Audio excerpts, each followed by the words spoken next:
Todos alguna vez hemos escuchado sobre caminos y carreteras en las que seres misteriosos aparecen frente a nosotros. Algunos se presentan como simples sombras, otros solo se dejan ver como animales, pero algunos sencillamente nos muestran su forma real, tan espantosa, tan misteriosa, tan encantadora, que sentimos como nos dejan sin aliento, capaces de hacernos sentir desesperación y curiosidad, al mismo tiempo.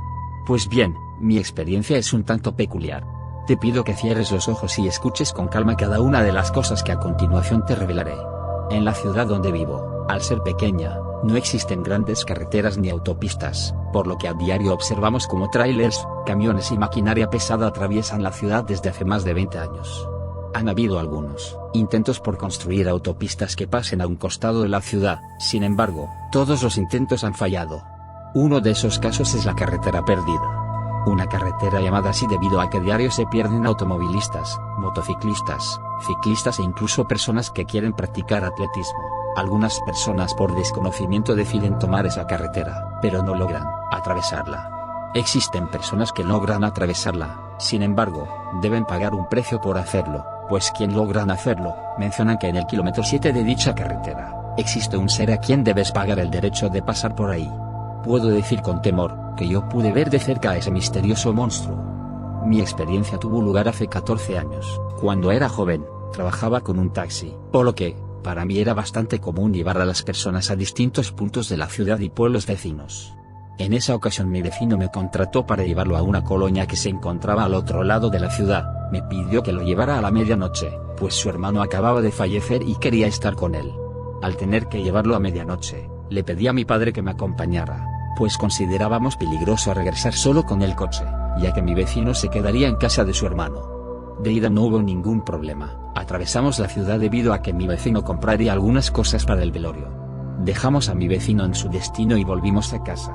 Para evitar cruzar por la ciudad decidimos tomar una carretera poco conocida en ese entonces. Queríamos ahorrar un poco de tiempo y gasolina.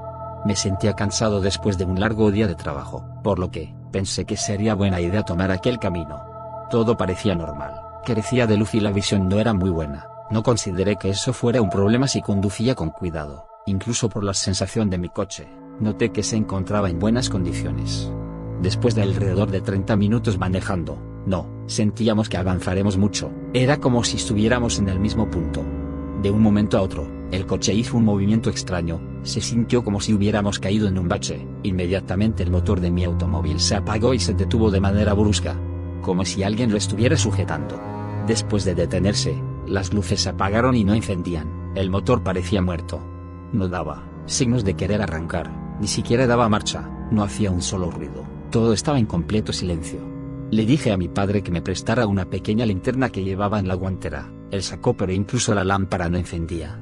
Tomé la decisión de bajarme del coche y con la luz de la luna ayudarme para intentar reparar el auto, pero mi padre me sujetó de la mano y me dijo que no me bajara.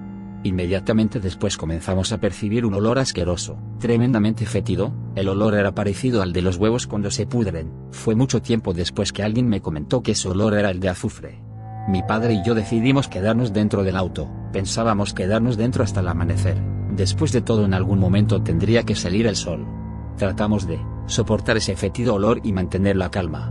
Sin embargo, por más que nos cubriéramos la nariz, era imposible no percibir aquel penetrante y angustiante olor.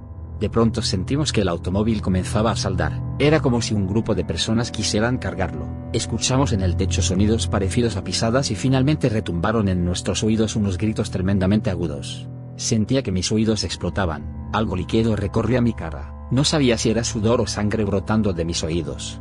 Incluso llegué a pensar que ese era el fin. Cuando observando por la venta, la sombra de aquel demonio se proyectaba en el suelo, todo provocado por la luz de la luna. Aún puedo recordar su forma humanoide, unida a un par de alas gigantes. Sus manos eran enormes, con enormes garras. Es difícil para mí decir con exactitud su tamaño, pero fácilmente podría tener más de 3 metros de alto. Después de horas de estar sintiendo que mi vida terminaba, el auto de un momento a otro encendió solo, las luces volvieron a funcionar, los gritos y el olor desaparecieron. Sentimos que habían pasado varias horas desde el momento que el auto falló, pero al ver el reloj de mi padre con la luz, tan solo habían transcurrido 5 minutos. Nos retiramos inmediatamente de aquel lugar. Al llegar a casa no pudimos dormir por días, si nos vencía el sueño teníamos pesadillas con aquel ser. Los días siguientes sentíamos como si todo hubiera sido un sueño, más bien una horrible pesadilla. Días después, charlando con otro taxista, me contó que esa carretera era muy poco frecuentada, pues cualquier persona que la usara inevitablemente se perdería o tendría un grave accidente. Habían relatos de otras personas que comentaban haber salido de la carretera por el mismo lugar en el cual habían entrado. Algunos contaban no sentir el tiempo o que avanzaran dentro de la carretera. Incluso las ambulancias y policías se habían negado a ingresar a la carretera cuando ocurría algún accidente. Desde aquel momento hasta la fecha han transcurrido 14 años. Las personas siguen sin utilizar esa carretera y aunque ha habido intentos por ampliarla, cualquier cosa que hagan fracasa inevitablemente. En un tramo donde pasa un pequeño río, han intentado más de 15 veces construir un puente. Siempre que van al otro día a revisarlo, este ya se ha caído. Nadie se explica si es la carretera, la zona, si alguna especie de ser misterioso ha reclamado ese lugar como suyo. Al estar dentro de esa carretera se siente como si el tiempo no pasara. Quizá tuve suerte en esa ocasión, quizá perdono mi existencia. Quizá la respuesta a esos cuestionamientos nunca aparecerán. Esto ha sido todo por esta ocasión, espero que la historia haya sido de tu agrado y pueda contar con tu apoyo. Esto ha sido Ecos en la Oscuridad.